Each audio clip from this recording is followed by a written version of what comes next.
Akenshi iyo tumaze kurya avoka, ibibuto nta kindi tuhita tubikorera uretse guhita tubijugunya cyangwa se bamwe muri twe bakabitera kugira ngo bizamere ibindi biti bya avoka.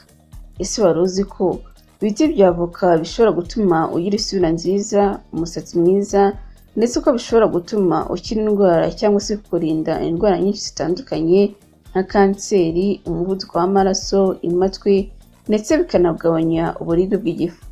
Noneho reka turebere hamwe akamaro k'ibibuto bya avoka ndetse n'uburyo bwiza bwo kubiteguramo kugira ngo ubashe kubikoresha.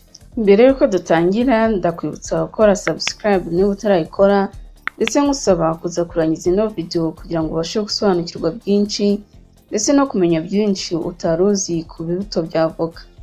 Dutangiriye ku buryo wateguramo ibibuto bya avoka, ufata ibibuto bya avoka byibura 4 warangiza ugakuraho kagahu k'inyuma kaba kari ku kibuto. Ubundi ugakata ibyo buto mo ibice 2 cyangwa se 3 warangiza ukabyanika.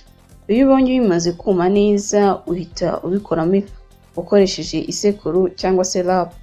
Warangiza yafu ukayishyira mu icupa cyangwa se mu kindi gikombe gishoborwa gupfundikirwa.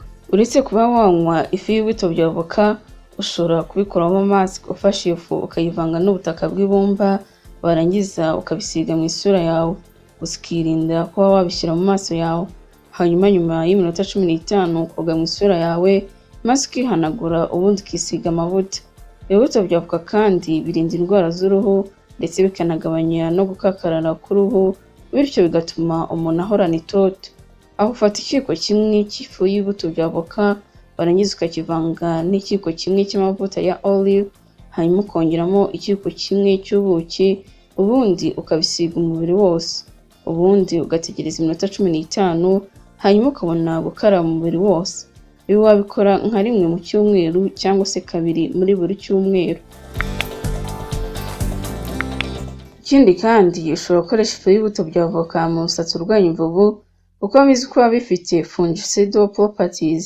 Ibyo bigatuma bibasha guca intege amapfunji ashobora kugaragara kuri urwo mu mutwe, ndetse banabikoresha uvura indwara y'ibihusha. Kugira ngo ubikoreshe mu musatsi, ufata ifu y'ibibuto bya avoka ukayishyira mu mazi, hanyuma ukabicanira nk'iminota 10 cyangwa se 30 mu gihe urimo urakoresha umuriro mukeya. Hanyuma ukareka amazi agahora, ubundi ukabiyungurura mu icupa ryabugenewe maze ukagenda upuriza mu musatsi wawe. Noneho nyuma y'iminota mike ukoga mu musatsi ukoresheje shampoo usanzwe ukoresha, warangiza ukumutsa umusatsi wawe, hanyuma ugasigamo amavuta usanzwe usigamo. Ibi kandi binagabanya kuba wazana imvi mu gihe ugeze mu zabukuru. Mu gihe ushaka gukoresha ifu y'ibibuto bya avoka wivura cyangwa se wirinda indwara zitandukanye, fata litiro imwe y'amazi hanyuma ugashyiramo ibiyiko 4 by'ifu y'ibibuto bya avoka, warangiza ukabicanira iminota 10, ubundi ukahita wiyungurura mu gikombe ukoresheje akayunguruzo. Ku muntu ukunda kunywa ibintu biryohereye ushobora kongeramo ubuki, ukirinda cyane uko ushoboye kuba washyiramo isukari hanyuma ukanywa. Mu by'ukuri ibibuto bya avoka bizwiho kuba birinda kanseri kuko bikungahaye kuri antioxidants zifite ingufu zizwi nka flavonoids, zirinda ndetse zikanagabanya ikura ry'amatumors. Ikindi kandi bigabanya umuvuduko w'amaraso uri hejuru y'ibipimo ngenderwaho kuko bikungahaye mu kugira ingano nyinshi ya potassium, bifasha mu kongera umubyimba w'imiyoboro y'amaraso ndetse ikanagabanya ingaruka za sodium, bityo bikagabanya umuvuduko w'amaraso. Ibi bikaba ari ubushakashatsi bwakozwe mu mwaka wa 2005. Iyo umuvuduko w'amaraso wawe uri mu kigero, iyi fu y'ibibuto bya avoka mu buryo butihuse igabanya kuba warwara indwara z'umutima ndetse na stroke. Ibibuto bya avoka kandi bigabanya ibinure byo mu bwoko bwa cholesterol bizwi nka bad cholesterol cyangwa se low density lipoprotein, bikongera good cholesterol cyangwa se high density lipoprotein.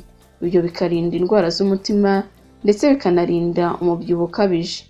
Ibibuto bya avoka kandi nanone bifasha mu iringaniza ry'isukari, bityo bikarwanya ubwoko bwa 2 bwa diabete. Ifu y'ibibuto bya avoka yongera ubudahangarwa bw'umubiri kuko bifite 70% by'ama antioxidants aboneka muri voka.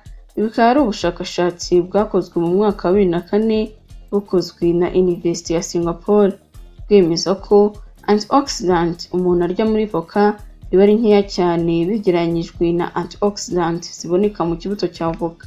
Uretse kandi kuba wanywa amazi arimo ifu y'ibibuto bya voka, ushobora nanone gufata iyo fu ukayishyira muri ji, icyayi ndetse no mu yandi mafunguro yo kunywa kuko birinda indwara z'ibicurane mu gihe cy'ubukonje. Ibibuto bya voka kandi bigabanya ububabare ku muntu uribwa n'igifu ndetse n'amara bitewe na fibers ziboneka mu kibuto cya voka. Ikindi kandi ifu y'ibibuto bya voka ifasha kuvura impatwe cyangwa se constipation, ndetse iyo fu ifasha umwijima, urwagashya ndetse n'agasabo k'indurwe gukora neza. Ibibuto bya voka byumye bishobora gukorwamo imitako itandukanye nk'ubukomo bumwe bambara ku maboko, amaherena ndetse n'ibinigi byiza cyane. Ndagushimiye wowe wakurikiranye kino cyegeranyo, mwibutsa gukora subscribe, like hamwe na share.